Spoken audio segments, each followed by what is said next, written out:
ఎలా ఉంది sir? Rate ఎలా ఉన్నాయి? బగ్గుమంటున్నట్టుగా తెలుస్తుంది. వెండి రేటు ఈ రోజు 10,000 పెరిగినట్టుగా తెలుస్తుంది. ఒక రోజు ఈ రోజు 10,000 పెరిగింది. మనకి 24 తారీఖు కూడా 10,000 అంటే 2 రోజుల్లో 3 రోజుల మీద దగ్గరగా 20,000 పెరిగింది వెండి.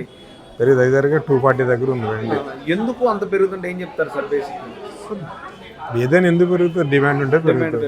డిమాండ్ అంటే ఒకప్పుడు వెండికి గోల్డ్ కి చాలా వేరియేషన్ ఉండేది.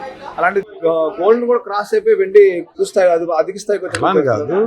డిమాండ్ అనేది ఒకప్పుడు వెండికి తక్కువ ఉండేది, గోల్డ్కి ఎక్కువ ఉండేది. కానీ ఇప్పుడు ఏంటంటే ఇప్పుడు టెక్నాలజీ మన బయట ఇప్పుడు అంతా ఆర్టిఫిషియల్ ఇంటెలిజెన్స్ అని చెప్పి చిప్పులు వాడేస్తున్నారు కదా. ఆ చిప్పుల్లో ఈ కండక్టర్స్ కింద వెండిని గోల్డ్ని ఎక్కువ వాడుతున్నారు. మోస్ట్లీ వెండి ఎక్కువ వాడుతున్నారు. సపోజ్ మనకి ఈవీ కార్లు ఉన్నాయి, ప్రపంచంలో బ్యాటరీ కార్లు ఉన్నాయి.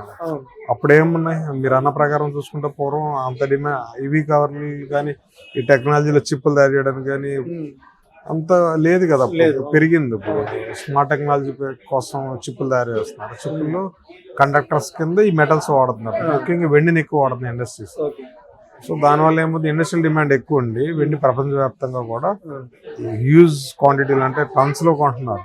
మరి అంత కొన్నప్పుడు ప్రొడక్షన్ అంతా పక్కకి వెళ్ళిపోతున్నప్పుడు డొమెస్టిక్ కావాలి అంటే మరి దాని దగ్గర ఇప్పుడు గ్లోబల్ మార్కెట్ లో ఉన్న ట్రేడింగ్ ప్రకారం ఎవరు కొనాలి.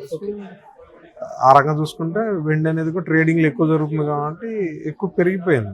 పెళ్లి అంటే వెండి బంగారంతో ఎక్కువ ఫస్ట్ మొదలవుతూ ఉంటది.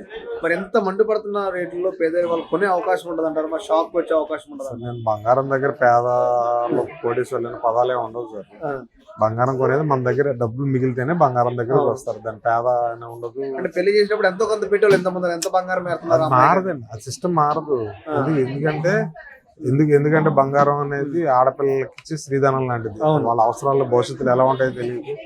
ఎలాగైనా కష్టం రాకుండా ఉండాలి కాబట్టి డబ్బు రూపాయలు ఇస్తే పాడు చేస్తారు కాబట్టి బంగారం 20 రూపాయలు పూర్వం నుంచి మనకు అలవాటు చేశారు. మన పిల్లలు కూడా మన అది అలవాటు చేస్తారు. సో పెళ్లిలో బంగారం లేకుండా పెళ్ళి ఈ రోజుల్లో ఎవరండి బంగారం లేకుండా తిరిగేది ఎవరు చెప్పండి. సో వాళ్ళ స్థాయిని బట్టి గ్రామ్ ఉండొచ్చు, ఆ స్థాయిని బట్టి 100 రూపాయలు ఉండొచ్చు. మొత్తానికి ఆల్మోస్ట్ చిన్నోడికి పెద్ద దగ్గర ఎంతో కొంత బంగారం అయితే మన భారతీయ సాంప్రదాయంలో ఉంటుంది. ఎంత 24 క్యారెట్ బంగారం ఎంత ఉంది ఈరోజు? 24 క్యారెట్ చూసుకుంటే దగ్గర 1,42,000 ఉంది.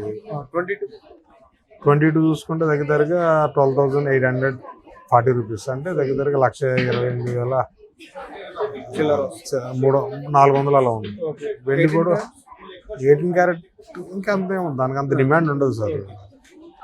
సిల్వర్ చూసుకుంటే దగ్గర 238 రూపీస్ ఉంది. 238. Okay sir. మరి ఎలా ఉంది సార్? ఎంత షాపింగ్ ఎలా నడుస్తుంది? ఎలా ఉంది ప్రెసెంట్ సార్? అది ఎలా ఉన్నాగా నడుస్తుంది. దాని హైదరాబాద్ నగరంలో వ్యాపారాల్లో ఉందని ఎవరు అడగకూడదు.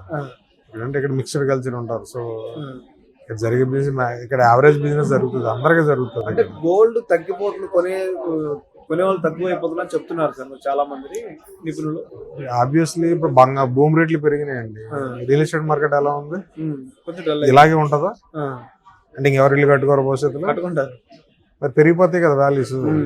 సో అనాలిసిస్ అనేది ఏంటంటే దాని తగ్గట్టు కొంత రేషియో మార్కెట్ డైవర్ట్ అవుతారు. అక్కడ కూడా కొంతమంది డైవర్ట్ అవుతారు, ఇక్కడ కూడా కొంతమంది మొత్తానికి కొనటం మానేయటం ఇవన్నీ ఎప్పటికీ జరగదు. అలా జరిగిందంటే ఎవరు వస్తువులు తయారు చేయరు. ఎవరు ఇప్పుడు రైతు వ్యవసాయం చేయడం గిట్టుబాటు రావట్లేదని వ్యవసాయం మానేస్తున్నాడు రైతు కాదు కదా.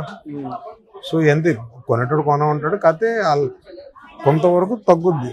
కానీ కొత్తగా కొంతమంది యాడ్ అవుతూ ఉంటారు.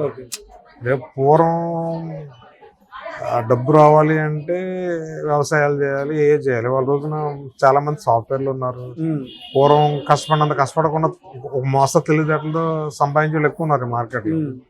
సో దాని తగ్గట్టు దీని బిజినెస్ కూడా మోడరేట్ అవుతుంది, అప్డేట్ అవుతుంది. సో దాని తగ్గట్టుగా ఐటమ్స్ కూడా వస్తాయి. ఇప్పుడు రేటు పెరిగింది, పెద్ద రావు. చిన్న ఐటమ్, చిన్న జ్యువెలరీస్ కొంచెం ఫ్యాషన్ మార్కెట్ తగ్గట్టు తక్కువ రేట్లో బెస్ట్ బడ్జెట్ లో ప్రొడక్ట్స్ మన దగ్గర చాలా ఉన్నాయి.